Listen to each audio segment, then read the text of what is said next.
The jeep's engine groaned against the thin air, each turn of the mountain road pulling them higher into clouds that clung like ghosts. The world below had already vanished. Just endless mist, stones, and silence. The guide said no map marked this route anymore, that even locals avoided it. But curiosity pushed him onward, a hunger sharper than fear. The compass needle spun without direction, and his watch had stopped ticking 2 hours ago. Ahead, a stone arch rose from the fog, carved with faces worn smooth by centuries. Beneath it, a single path disappeared into the white. Somewhere beyond that mist, they said, lay Valle Eterno, a place untouched by time. Yet, the question lingered like thunder on his tongue. What if those who entered never came back because they couldn't? The air beyond the arch felt heavier, almost liquid, and every sound dulled like cloth pressed over their ears. The trees here were taller, their trunks impossibly smooth, leaves shimmering with dew that refused to fall. Even their footsteps made no echo. He tried filming, but the screen showed static, only a faint heartbeat-like flicker of light. Then came the scent, sweet, ancient, like blooming orchids and old rain. The guide pointed toward a faint glow ahead, whispering they were close.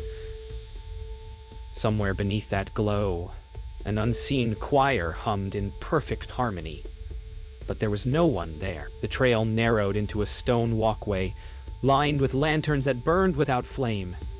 Each step seemed to stretch, as if the path refused to end. His breath quickened, the sense of distance bending. Somewhere a bell chimed, soft, rhythmic, endless. He looked up and saw rooftops, cobblestones, and a bell tower carved into the cliffs themselves. The hidden valley was real. Yet, the people waiting by the gate smiled too still, their faces untouched by time. They were welcomed without words. The villagers bowed, their gestures fluid and synchronized, smiles never fading. He noticed no children, no elderly, only perfect faces. One man stepped forward, robes of deep emerald and eyes too clear. He spoke softly, calling this place the heart that forgot to die. Behind him, a clock tower stood still, its hands unmoving for who knows how long. The guide's hand trembled. He thought she was just cold, but it was fear. That night, they stayed in a guest house overlooking the valley. The stars above did not move, pinned to a sky too perfect. He set his camera to time-lapse, but hours later, the footage showed the same frame, unchanging. No wind, no flickering candlelight. Then, just before dawn, he saw a villager standing outside, staring at their window. Not blinking once, she smiled. He blinked, and she was gone. Morning came, but the light hadn't changed. The same golden hue lingered as though trapped in a single, endless hour. The air smelled sweet, almost intoxicating. But it carried something else. A stillness that pressed against the skin. Every step he took echoed too long, as if the valley itself were mimicking him. He lifted his camera to film, but nothing appeared in the lens except his own blurred reflection. The villagers walked with soft, deliberate rhythm, eyes forward, smiles fixed. When he waved at a passing woman, she simply stopped and stared, not at him, but through him. Somewhere, a clock tower rang, 12 identical notes repeating forever. They reached the market square, filled with fruit that never seemed to rot and candles that never melted. He picked up an apple, cold, firm, flawless. But when he bit into it, there was no taste, no juice, only silence. The guide whispered that everything grown here lasted forever, even the people. A woman nearby turned toward them and smiled, her eyes too glassy, her teeth too white. For a moment he thought he saw her chest stop moving. No breath, no heartbeat. The crowd still swayed to an invisible rhythm. Perfection, he realized, was death dressed in gold. At the edge of the square stood a fountain carved from obsidian, its waters still, mirror-like. When he leaned closer, his reflection blinked, but he hadn't. His pulse raced. He turned to the guide, but her face had gone pale. "Don't look too long," she murmured. The water rippled, though there was no wind. Within the reflection behind his shoulder stood another version of himself, older, smiling faintly. The camera slipped from his hands, hitting the stones with a hollow echo that didn't fade. They followed the sound of chanting into a temple carved into the cliffside. Dozens of villagers knelt before a massive mural, a circle of figures offering their hearts to a sun-painted black. The air shimmered with warmth that didn't burn. The elder stood at the altar, robes trailing like mist. His voice echoed in perfect rhythm with the chime outside. He spoke of balance, of eternal harmony, of life beyond decay. Yet beneath his calm tone was a warning. Those who found the valley must remain, for leaving meant unraveling time itself. That night, sleep refused to come.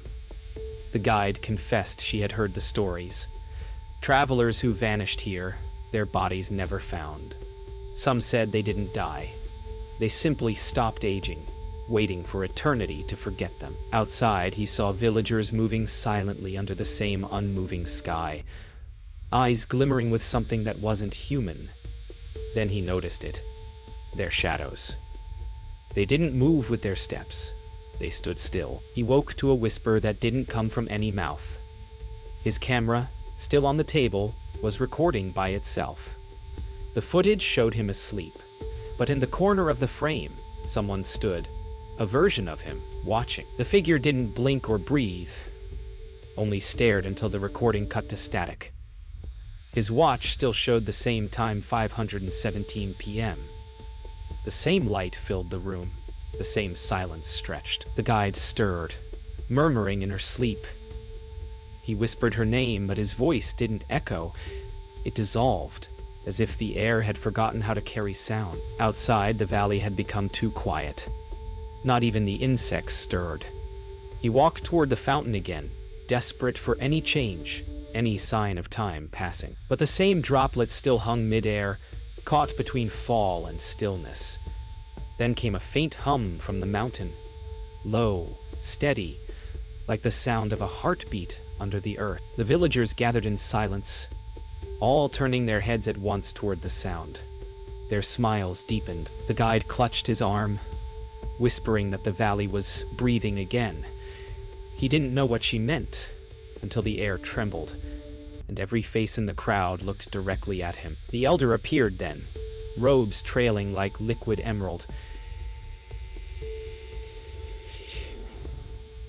His voice softer than the air itself.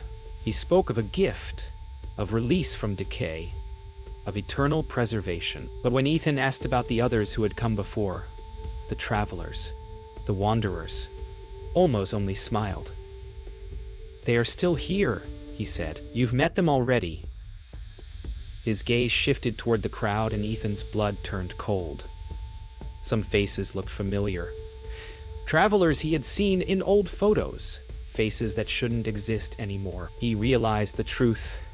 Immortality wasn't given, it was taken. They ran through the alleys, the sound of footsteps multiplying around them, though no one followed. Every path curved back to the same square. The air thickened, breathing with them, walls pulsing faintly as though alive. The guide's charm glowed against her chest, a silver sun with a broken ray. She said it was from her grandmother, the last person who tried to leave this place. The air grew heavier, the hum deepening beneath their feet. His camera vibrated in his hands, recording without battery, capturing something invisible moving just outside the frame. They reached the northern gate, the same stone arch they had entered through, but it wasn't there anymore. In its place stood a solid wall of stone, carved seamlessly into the mountain. His hands pressed against it. It was cold, ancient, alive. The guide whispered that the valley reshapes itself when someone tries to leave. A soft chant began again in the distance, Slow, rhythmic, eternal. Above them, the sun hung unmoving, bleeding, pale light through the mist. And then from behind them, the elder's voice, "Time only flows one way, unless you become part of it." The guide's voice trembled as they hid inside a crumbling stone hut. She confessed that her grandmother had once lived here, one of the first who tried to escape. Every story told outside the mountains was true, but none said what the villagers had become. They were once human, until they made a pact with the mountain spirit to live forever. But eternity demanded something in return: movement, age, and memory. Now, time flowed around the valley like a river around a rock. "That's why they don't let anyone leave," she whispered. "If time escapes with you, everything here dies." His blood ran cold. Outside, bells rang though no wind stirred them. They followed a hidden tunnel beneath the temple, carved into the mountain itself. The walls pulsed with faint warmth, veins of light crawling beneath the stone like living roots. At the tunnel's end stood a chamber filled with old cameras, journals, and watches, relics from travelers long gone. Each object ticked faintly, caught in a loop of sound. He found his own handwriting among the papers, dated 50 years in the past. His heart pounded. The guide stared at him, eyes wide, realizing what it meant. He had been here before. The elder's voice echoed through the tunnel before his figure appeared. He told Ethan that he had found Valley Eterno long ago, searching for truth. When he tried to leave, the valley took him back, over and over, each version of himself becoming part of the stillness. The one outside the frame, the man in the footage, wasn't a ghost. It was him, left behind by time. "You can't destroy what never ends," Almost said. "You can only join it." The guide raised her pendant, its broken sun flaring with silver light that hissed against the elder's glow. The pendant cracked, unleashing a burst of soundless energy that shattered the illusion around them. The tunnel walls began to tremble, the veins of light fading to ash. He saw glimpses, faces melting into stone, villagers screaming without voices, the fountain above bursting into still water midair. The guide fell to her knees, whispering prayers, almost staggered, his perfect face cracking like porcelain. "You broke the seal," he hissed. "Now time will return." The ground split beneath them, revealing the endless abyss the valley had been hiding. They ran toward the surface, air heavy, with the sound of time returning, wind roaring, leaves rustling, clocks striking wildly.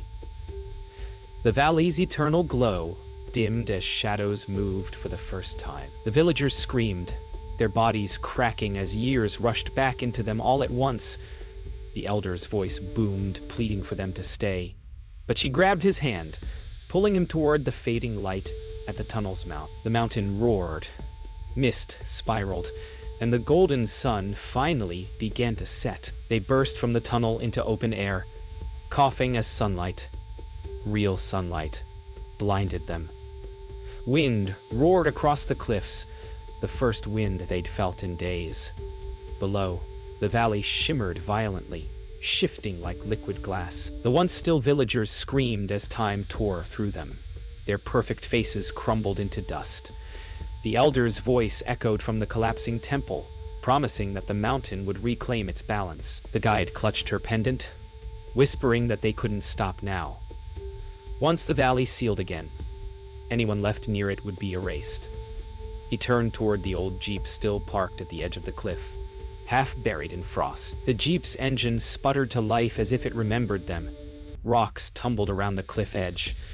Behind them, the valley was folding inward, its mountains groaning like something alive. He pressed the pedal, tires sliding on melting frost. The guide looked back, eyes wide. The mist was following, crawling uphill faster than any storm. It wasn't weather. It was time itself, chasing what escaped. He gripped the wheel tighter, shouting that they'd make it out. But deep inside, he wasn't sure the world beyond still existed for them. The road curved sharply toward a hanging bridge, its ropes swaying violently in the wind. Beneath it, the abyss roared, a dark river far below. He floored the engine, the jeep bouncing over loose stones. Halfway across, the bridge snapped behind them, timbers falling into the void. The guide screamed, clutching his arm as the front wheels barely reached the far side. The jeep crashed onto the rocks, smoke rising from the hood. He looked back. The valley's glow was gone, swallowed by shadow. For the first time, the sun truly moved. But his hands, they had changed. Wrinkles carved across his skin like years, condensed into seconds. They stopped on a ledge overlooking the range. The valley below was gone. No glow, no village, just bare rock and mist curling like smoke after a fire. He touched his face. Skin rougher now, eyes tired. The guide turned toward him, her own reflection shimmering in his camera lens. "You broke the circle," she said softly. "But time takes what it's owed." He wanted to answer, but his throat ached. Voice rasped and aged. The mountains groaned. Snow beginning to fall. In the distance, he thought he saw figures watching, outlines of villagers fading slowly into air. The storm quieted. His camera still worked, somehow. The same film from before, rewound to the beginning. When he looked through the viewfinder, the valley reappeared faintly, glowing as it had before. In the image, two figures stood by the stone arch, smiling. Himself and the guide, unchanged. He lowered the camera, heart pounding. The arch wasn't there anymore, only rock and mist. She whispered that maybe the valley had taken something of them after all. He looked at the frame again, his reflection unblinking, eternal. Somewhere behind the clouds, the bell began to toll once more. The cold crept faster than it should have. His breath turned white even as the first light of dawn painted the peaks. The guide said they had crossed the valley's boundary, but he still felt it. The rhythm, that silent heartbeat pulsing beneath the earth. Every sound seemed slower, stretched. When he checked his camera again, the film had developed itself. Every frame showing him older, older, older. His hands shook. The skin now spotted, veins dark. He looked at her, panic in his eyes, but she only whispered that time was trying to reclaim what it lost. "It's moving too fast for you now," she said. "You stole its breath." They descended toward a narrow trail, the jeep long abandoned behind them. The mist below twisted into strange shapes, like faces whispering from the valley they had escaped. His body grew heavier, each step harder to take. She called his name, but he didn't answer. His pulse raced out of sync, time clawing through him, forcing years in seconds. She held his face, crying out that he couldn't stop moving. Not yet. He looked at her, the only thing that still felt real, and asked if she ever intended to leave this place.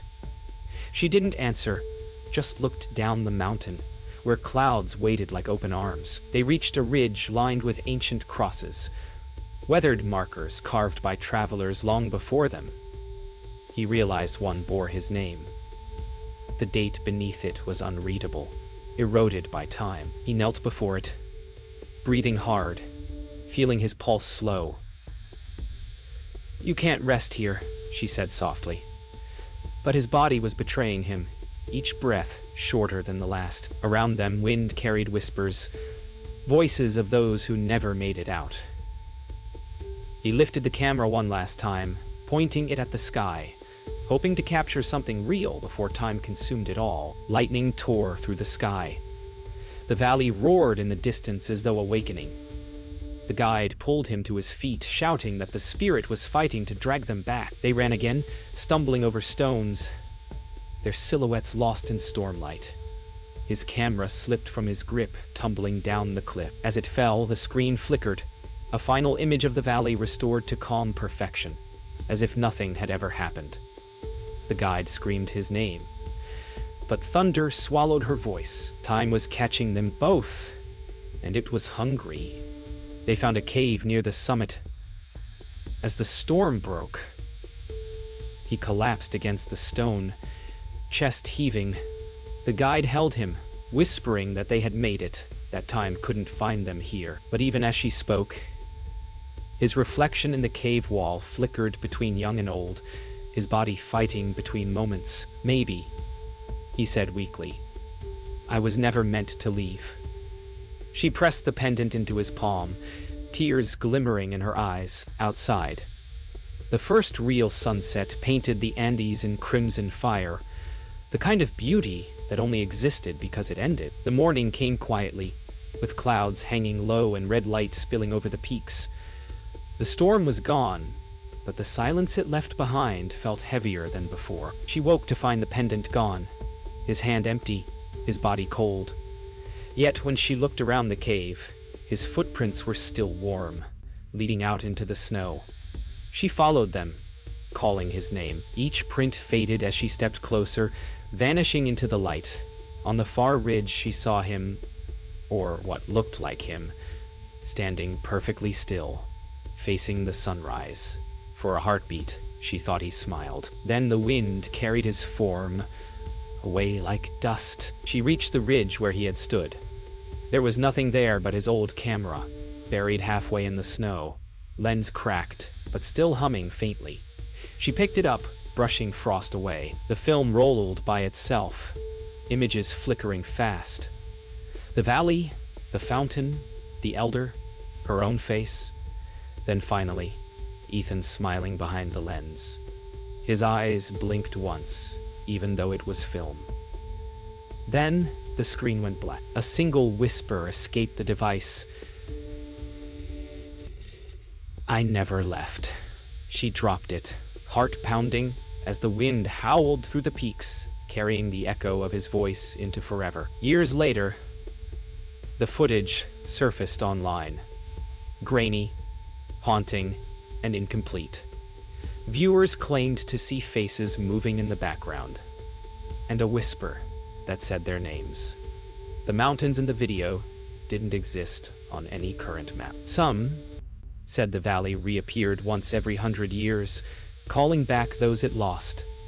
In the final frame, a man stood by a stone arch, camera in hand, smiling faintly as mist surrounded him.